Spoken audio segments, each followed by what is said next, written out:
Good morning, student. Welcome again. Here, I would like to recall you and repeat you, and then we'll continue onwards.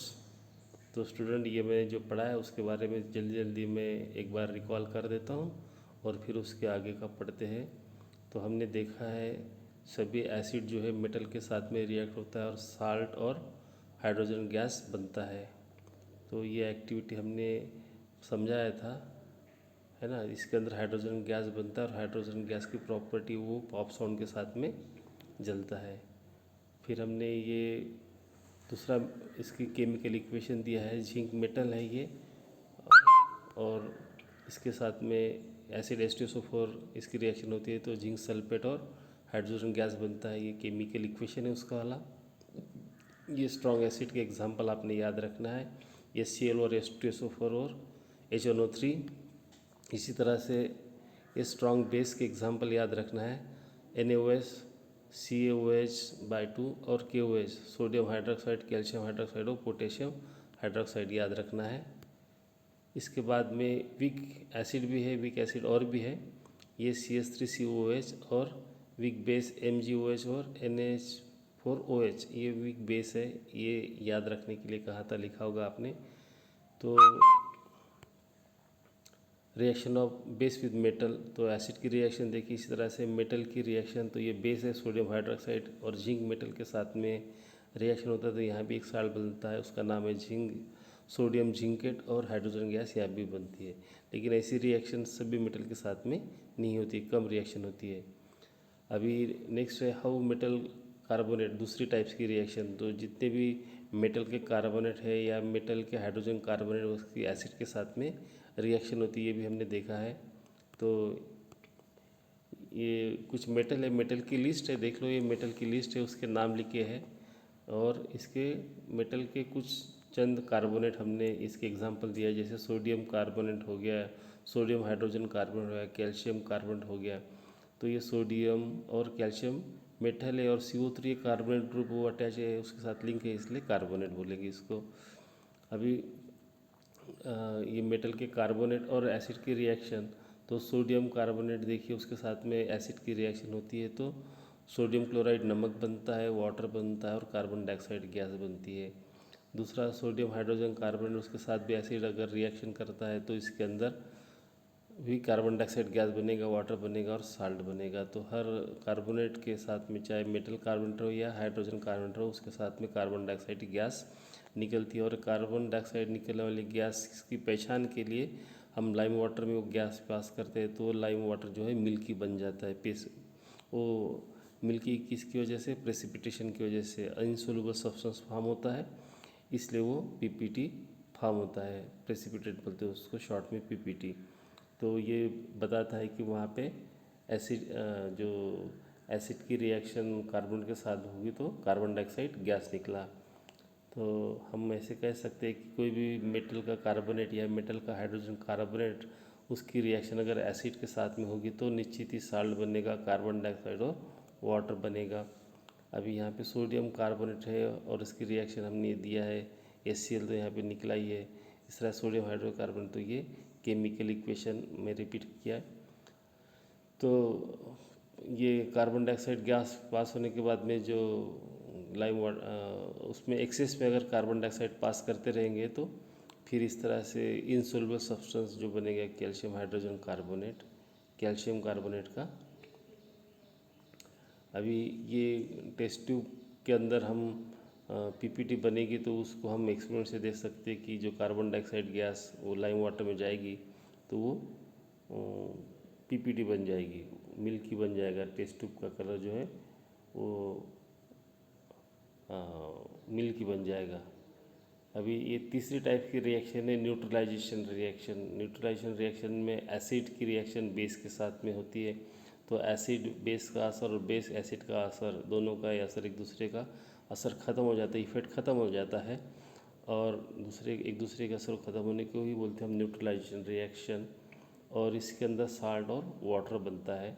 तो ये यहाँ पे example दिया है, कोई भी एसिड कोई भी बेस, दोनों की रिएक्शन होगी तो साल्ट और वाटर बनेगा। तो यहाँ पे एग्जांपल दिया सोडियम हाइड्रोक्साइड पर ये बेस है और HCl ये एसिड है, दोनों की रिएक्शन हो गया तो NaCl और H2O बन गया है। तो इसका एक एग्जांपल आपके करने के लिए दिया है सल्फ्यूरिक एसिड और पोटेशियम हाइड्रोक्साइड। उसको एक्सप्लेन भी किया था कि एसिड और बेस दोनों की रिएक्शन होगी तो साल्ट और वाटर बनेगा। तो ये आपने किया होगा, आपको काम दिया था। फिर acid react with metal oxide, तो एसिड मेटल ऑक्साइड के साथ में और नॉन मेटल ऑक्साइड बेस के साथ में अगर ये रिएक्शन होता है, ये चौथे टाइप की रिएक्शन, तो ये मेटल के ऑक्साइड, पहले मेटल का कार्बोनेट बताया था, अभी मेटल के ऑक्साइड, तो मेटल का ऑक्साइड और नॉन मेटल का ऑक्साइड, अगर मेटल का ऑक्साइड है तो एसिड के साथ रिएक्ट होगा और नॉन मेटल का ऑक्साइड होगा तो बेस के साथ रिएक्शन होगा। और इस रिएक्शन में salt and water बनता है।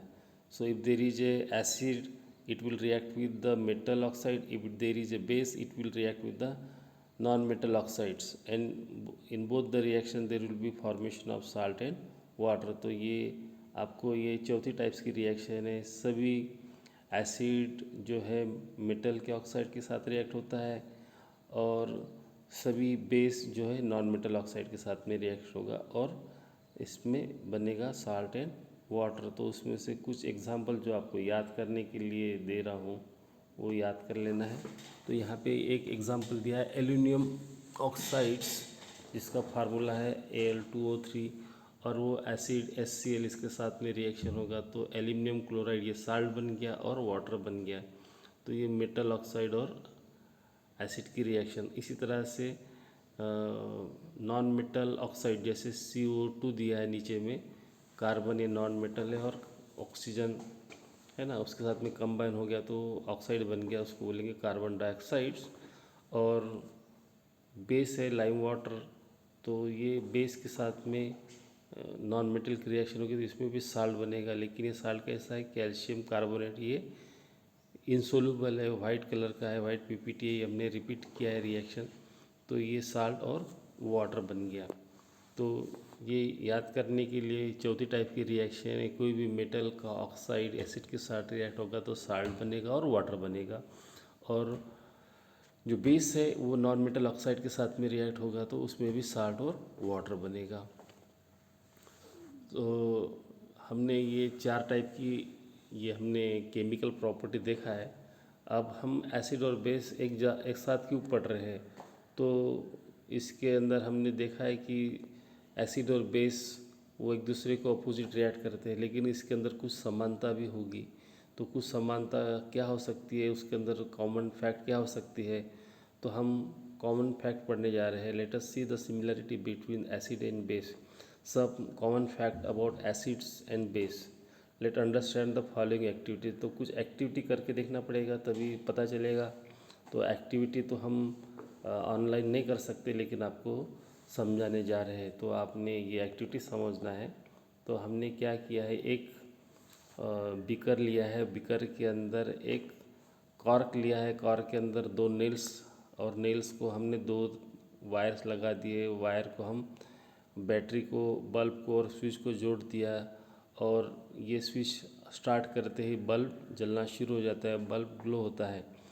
अगर हम ये एसिड पानी के अंदर नहीं लेते तो रिएक्शन होगी, मतलब ये एसिड जो है HCl ये पानी के अंदर लेते हैं, इसीलिए इसको बोलते हैं डाइल्यूट एसिड। तो डाइल्यूट एसिड लेते हैं, डाइल्यूट एसिड लेने से ही बल्ब वो जलता है। देखिए वो दोनों नेल्स आपस में कांटेक्ट नहीं कर रहे हैं, फिर भी वो इलेक्ट्रिक करंट फ्लो होता है। तो ये एसिड डालने से पानी के अंदर ही ऐसा काम हो सकता है और इलेक्ट्रिक करंट फ्लो हो सकता है। लेकिन अगर हम ये डाइल्यूट HCl को निकाल कर इसकी जगह पे अगर हम शुगर सॉल्यूशन डालते हैं या ऑयल डालते हैं या अल्कोहल डालते हैं तो उस समय बल्ब नहीं जलेगा। एसिड पानी के अंदर डालने से ही ये दो नेल्स आपस में कांटेक्ट न होते हुए भी इलेक्ट्रिक करंट फ्लो होगा और बल्ब जलेगा। तो इसमें समझने वाली क्या बात है वो आपको बताएंगे, है ना। पहले तो एक्सपेरिमेंट समझना है कि एक्सपेरिमेंट कैसे सेटअप किया है। और तो ये सेम एक्सपेरिमेंट जो है अभी ये जो बताया है मैंने एक्सपेरिमेंट, ये एक्सपेरिमेंट अभी यहाँ पे हमने डाइल्यूट HCl लिया है, इसके बदले में हमने अभी बेस लेना है, वो भी पानी के अंदर। तो बेस को भी लेंगे तो भी इसी तरह से बल्ब जलेगा। तो repeat the same activity using the any base such as the sodium hydroxide, calcium hydroxide. So here in the acid or base, the aqueous solution produce ions which conduct the electricity. तो जो हम acid या base पानी के अंदर लेंगे तो electricity वो कंडक्ट करते हैं, क्योंकि उसके अंदर आयंस प्रोड्यूस होते हैं. वो आयंस की वजह से इलेक्ट्रिसिटी प्रोड्यूस होती है. अल्कोहल और शुगर सॉल्यूशन के अंदर ऐसे आयंस नहीं बनते हैं. तो आपने देखा होगा कि इस कॉमन क्या है, एसिड रहे या बेस रहे, पानी में मिला तो वो आयंस बनते हैं. ये कॉमन चीज़ है. इसको और थोड़ा समझने के लिए आगे वाला एक्टिविटी पढ़ते हैं. तो एक टेस्ट ट्यूब है. टेस्ट ट्यूब के बॉटम में हमने थोड़ा सा साल्ट लेंगे और उसके ऊपर एक ड्रॉपर से कॉन्सेंट्रेट HCl, वो भी एसिड डालेंगे और फिर उसको ढक्कन लगाकर बंद कर देंगे. कॉर्क लगाया है और कॉर्क के अंदर एक डिलीवरी ट्यूब है और डिलीवरी ट्यूब के आगे में हमने एक मॉइस्ट फिल्टर पेपर जो ब्लू कलर का है वो उसके गीला करके ऐसे लगाते हैं. तो वो जो ये लिटमस पेपर है वो नीले रंग का लाल हो जाता है. मतलब वो एसिड है, क्योंकि वहाँ से निकलने वाला जो गैस है वो HCl गैस है. HCl गैस एसिड ही है और मॉइस्ट पेपर पे जाएगा तो वो ब्लू लिटमस को रेड कर देता है. इसका मतलब गीला पेपर है तो मतलब पानी है, पानी के अंदर ही इसके आयंस बनते हैं और वो एक्टिविटी दिखाता है. अगर हम ड्राई पेपर लेते हैं तो ड्राई पेपर में एक्सपेरिमेंट हमको मतलब फेल हो सकता है. इसमें हमको ड्राई पेपर का ब्लू ही रह जाएगा, रेड नहीं होगा. और ये एक्सपेरिमेंट हम करते समय फेल भी हो सकता है.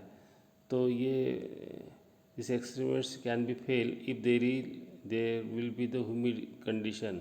अगर ह्यूमिड कंडीशन इन्वायरमेंट्स के अंदर बदली है और ह्यूमिडिटी है तो ये एक्सपेरिमेंट हमको नहीं मिलेगा, क्योंकि जो डिलीवरी ट्यूब से जो गैस निकलेगी वो तो ड्राई रहना चाहिए. लेकिन जब निकलते समय इन्वायरमेंट्स के अंदर पानी है तो पानी के साथ में वो मिल जाएगी गैस. और पानी के साथ किसकी गैस मिल रही है, एसिड की. तो एसिड के आयंस बनेंगे और फिल्टर पेपर के ऊपर वो आयंस का असर होगा तो फिल्टर पेपर ब्लू का रेड हो जाएगा. तो ऐसा हमको आपको लगेगा कि सर ने बताया कि जो गैस निकलती है और वो ड्राई पेपर है तो वो ड्राई पेपर का ड्राई रहे, मतलब नीला ही रहेगा, रेड नहीं होगा. उसको गीला करना ज़रूरी है.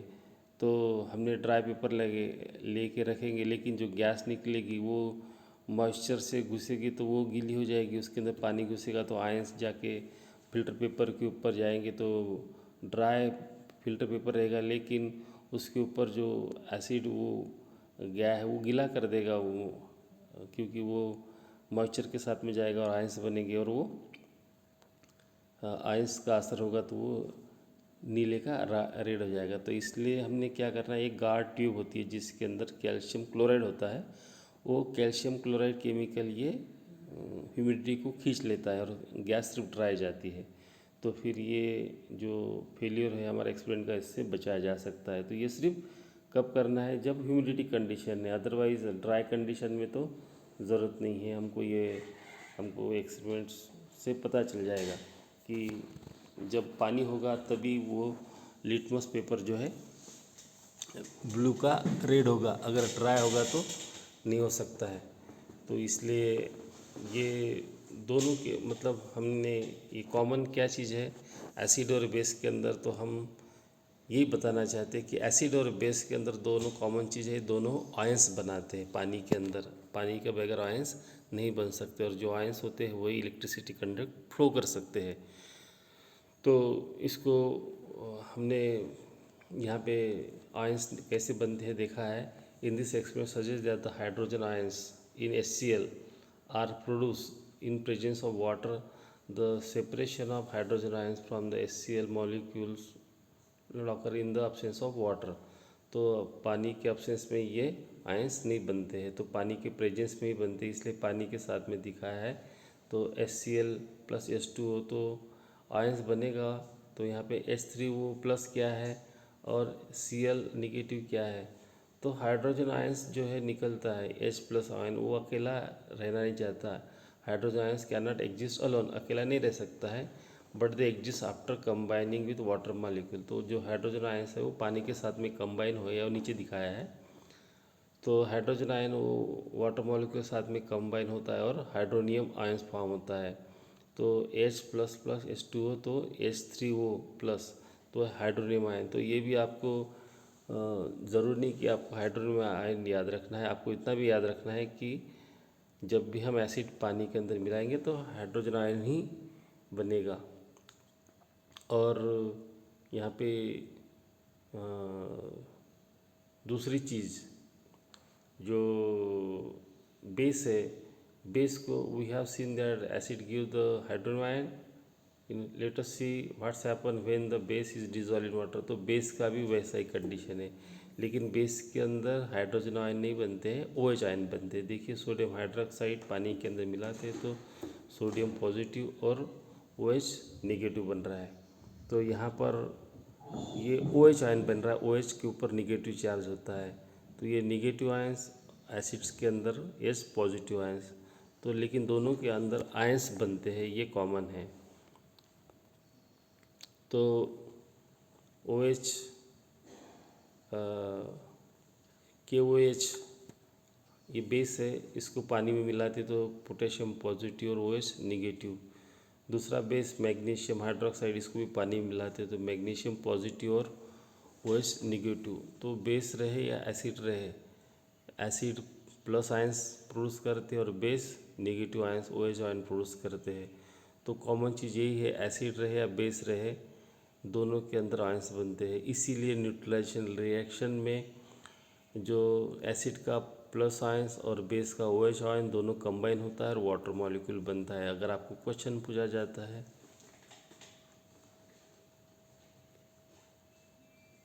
तो आप जवाब दे सकते हैं कि न्यूट्रलाइजेशन रिएक्शन में एसिड और बेस रिएक्शन होगा तो उसमें वाटर क्यों बनता है। तो एसिड से निकले हुआ हाइड्रोजन आयन और बेस से निकले हुआ OH आयन दोनों कंबाइन होते हैं, इसलिए वाटर मॉलिक्यूल बनता है। तो आज ये नई चीज़ सीखी हमने कि जो वाटर के अंदर एसिड डाले या बेस डाले दोनों के अंदर आयंस बनते हैं। सिर्फ इतना याद रखना है कि एसिड के अंदर के H पॉजिटिव आयंस और बेस के अंदर OH निगेटिव आयंस। तो ये कॉमन चीज़ आज हम सीखे हैं, इसको हम बोलेंगे आयनाइजेशन। सो एसिड और बेस दे आयनाइज, आयंस फॉर्म करते हैं। So thank you for today.